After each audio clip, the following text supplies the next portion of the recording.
अस्सलाम वालेकुम स्टूडेंट्स।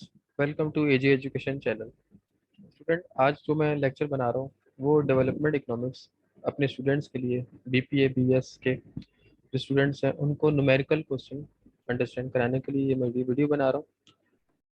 सबसे पहले जैसे क्वेश्चन है data for QTM is as follows. Quantitative theory, ठीक है, क्वांटिटेटिव थ्योरी मैनेजमेंट, जिसमें कि हम फिशर की तरफ से जो है वो, sorry, quantity theory of money Fisher की तरफ से जो कि डिफाइन की गई है, जिसमें आपके पास सामने डेटा गिवन है: GDP, money supply, velocity, volume of transactions और प्राइस।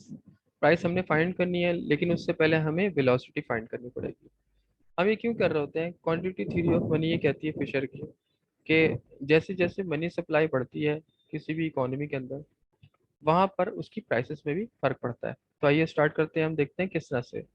फॉर्मूला इसका है P is equal to M V upon T. M money supply, V velocity, T transaction.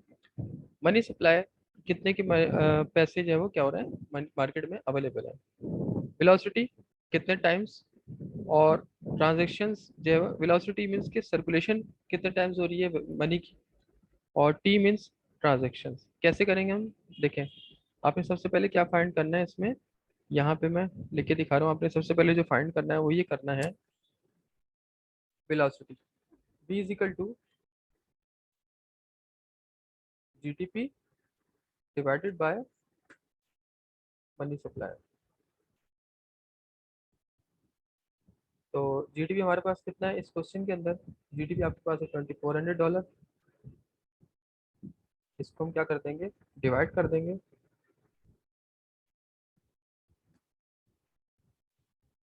Divide कर देंगे इसको हम किसके साथ? मनी सप्लाई के साथ। मनी सप्लाई कितना है? 200। तो ये आपके पास आ गया आंसर इसका।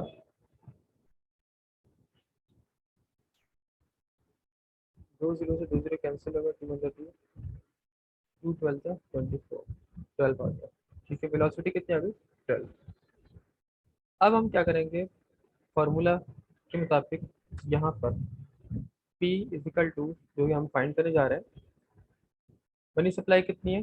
200 है, मल्टीप्लाई बाय, बीच में M और V के दरमियान कुछ नहीं है तो मल्टीप्लाई हो रहा है, वेलोसिटी कितनी है? 12, और डिवाइडेड बाय हम लोग करेंगे किसके साथ? ट्रांजेक्शन। ट्रांजेक्शन कितनी हो रही है इसके अंदर?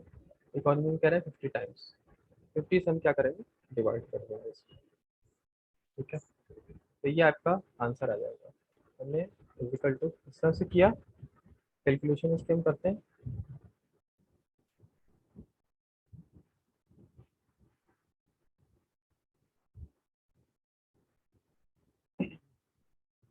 ये देखिए, 200 मल्टीप्लाई बाय 12, 2400 आ गया, डिवाइडेड बाय 50,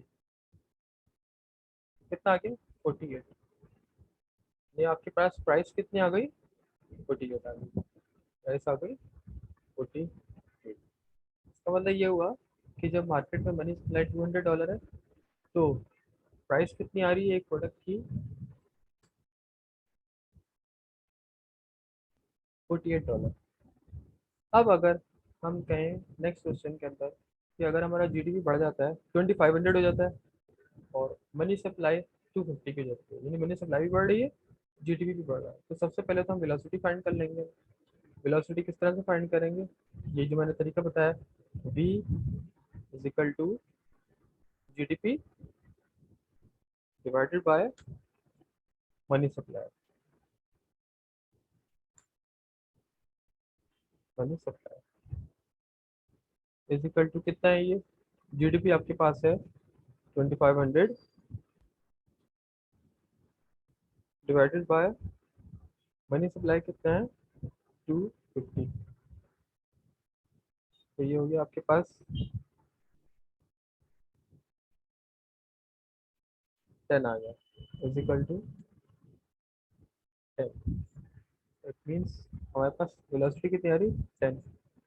अब हम यहाँ पे ये फॉर्मूला अप्लाई करेंगे, तो P is equal to, price मालूम करनी है उन्होंने, is equal to money supply कितनी है? मनी सप्लाई है 250, मल्टीप्लाई बाय वेलोसिटी कितनी है 10 टाइम्स और डिवाइडेड बाय कितना टी ट्रांजेक्शन्स कितनी है आपके पास इस क्वेश्चन के अंदर ट्रांजेक्शन वही 50 है फिजिकल टू क्या आंसर आएगा सॉल्व करके देखते हैं 250 multiply by 10 divided by 50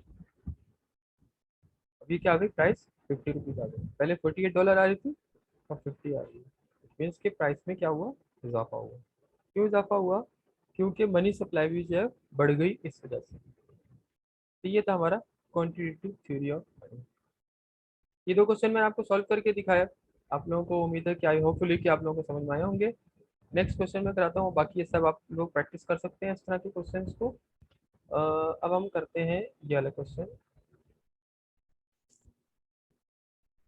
CPI method CPI method क्या है इन्फ्लेशन को फाइंड करने के लिए एक तरीका है CPI method consumer price index जिसके अंदर कंज्यूमर की कंजम्पशन जो हो रही है जिन प्रोडक्ट के ऊपर हो रही है उनकी एक एवरेज बनानी जाती है यानी एक ये चीज़ें इंसान के जरूरत की चीज़ें कंज्यूमर की उन पे ये खर्च कर रहा है कंज्यूमर और उनके ऊपर खर्च करते हुए कुछ परसेंटेज के हिसाब से सबके ऊपर खर्च कर रहा है और उनके प्राइसेस अवेलेबल है नेक्स्ट ईयर परसेंटेज चेंजिंग पे थोड़ा सा परसेंटेज पे चेंज आएगा यूजेज भी चेंज आ जाएगा क्यों क्योंकि प्राइसेस भी चेंज हुई है यहाँ पे और प्राइसेस चेंज होने की वजह से उसके यूजेस से भी चेंज आ रहा है और जब प्राइसेस पे भी चेंज आएगा तो जैसे बात है उसकी ओवरऑल कंजम्पशन भी चेंज हो जाएगी जब ओवरऑल कंजम्पशन चेंज हो जाएगी तो हम दोनों साल की कंजम्पशन को डिवाइड करके देख लेंगे तो हमें पता चल जाएगा कि कितना इन्फ्लेशन क्रिएट हुआ तो सबसे पहले हम स्टार्ट करते हैं यहाँ पे हमें क्या करना है मल्टीप्लाई करते चले जाना है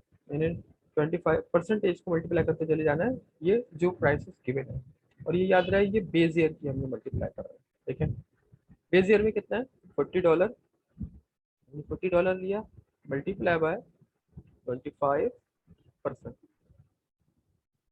तो ये आ गया आपके पास इजिकल टू कितना आ रहा है 40 का 25% $40 40 मल्टीप्लाई बाय 25%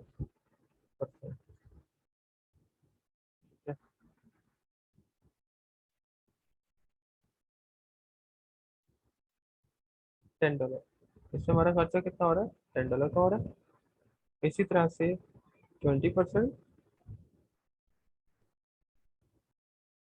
$50 मल्टीप्लाई बाय 20% इसी तरह $10 multiply by 40% is equal to $45 multiply by 15% ये हम इसको फाइंड कर सकते हैं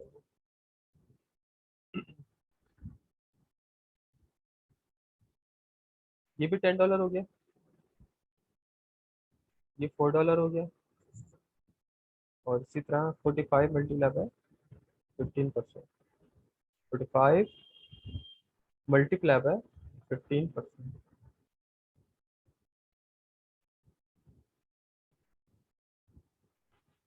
6.75 6.75 इसको हम अराउंड $7 भी ले सकते हैं तो टोटल हमने किया 10 20 24 27 28 29 30 $31 टोटल एक्सपेंस कितने हो रहे हैं इसके इन चीज़ों पे $31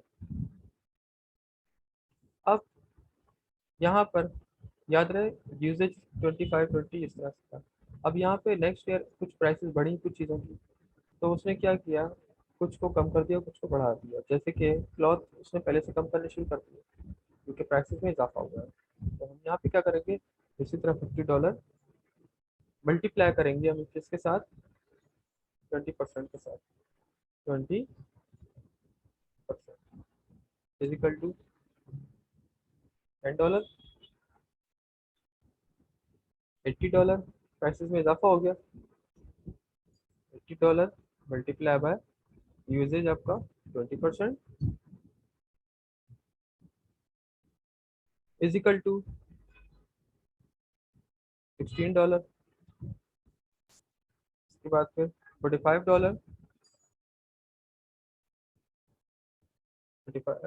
सॉरी $20 मल्टीप्लाई बाय 45%, ये हो गया आपके पास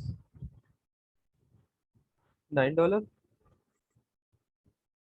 इसके बाद $50 का जो है वो कितना हो गया, $7.5। $50 मल्टीप्लाई बाय 15%, ये हो जाएगा आपके पास $7.5। तो टोटल कितना एक्सपेंस हो गया आपके पास, 16 और 10, 26, 36, 35, 35, 40, 42.5, टोटल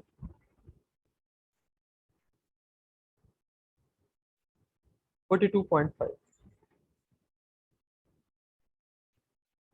अब हम क्या करेंगे, करंट सीपीआई मालूम करेंगे, ठीक है, consumer price index is equal to inflation by CPI method. तो हमने क्या करना है, इज इक्वल टू 42 जो current year base, current year weighted average है, weighted average price current year की, और उसको हम बेस ईयर से डिवाइड कर देंगे।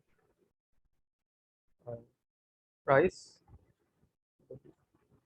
Weighted average price current year divided by weighted average price base year, इससे डिवाइड कर देंगे और मल्टीप्लाई बाय 100, तो हमें सीपीआई पता चल जाएगा। तो कितना है ये, 42.5, 42.5 नीचे कर लेते हैं अपन,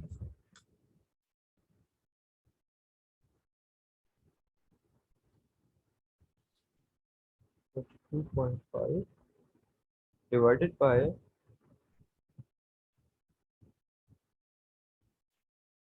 कितना था, $31। तो देखिए पिछले साल के मुकाबले में इस साल कितना प्राइसेस में इजाफा हो गया, कितना परसेंट इजाफा हो रहा है वो हमें पता चल जाएगा। मल्टीप्लाई बाय 100 करेंगे तो देखते हैं कितना आ रहा है answer, 42.5 divided by 31 multiply by 100, 137.09, 137 ले लेते हैं इसको, 137। यानी इससे हमें ये पता चल रहा है कि इस समय इन्फ्लेशन नहीं पता चल रहा है, बल्कि इस समय ये पता चल रहा है कि एक चीज़ पहले अगर 100% थी तो इस साल 137% हो गई है।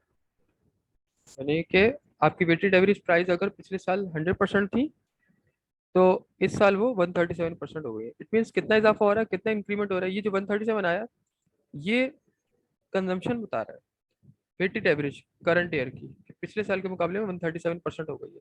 इट मीन्स इन्फ्लेशन कितना आ गया, तो इन्फ्लेशन हम फाइंड करेंगे, इन्फ्लेशन इज इक्वल टू क्या करेंगे हम, इस 137 में से जो आपका इन्फ्लेशन आया है, ठीक है, सॉरी जो कंजम्पशन आई है उसमें से माइनस कर लेंगे 100 को।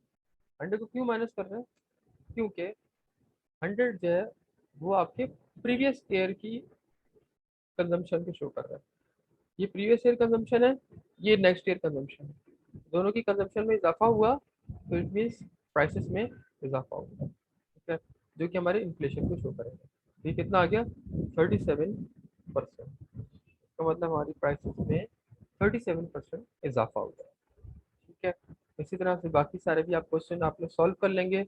उम्मीद है आप लोगों को समझ में आया होगा और अंडरस्टैंडेबल है, बहुत इजी है। तो आप लोग उसको पढ़ें, तैयारी करें, और जो है वो एग्जाम की जो है वो तैयारी करें। और नेक्स्ट लेक्चर तक के लिए मुझे इजाज़त दीजिए। अल्लाह हाफिज़।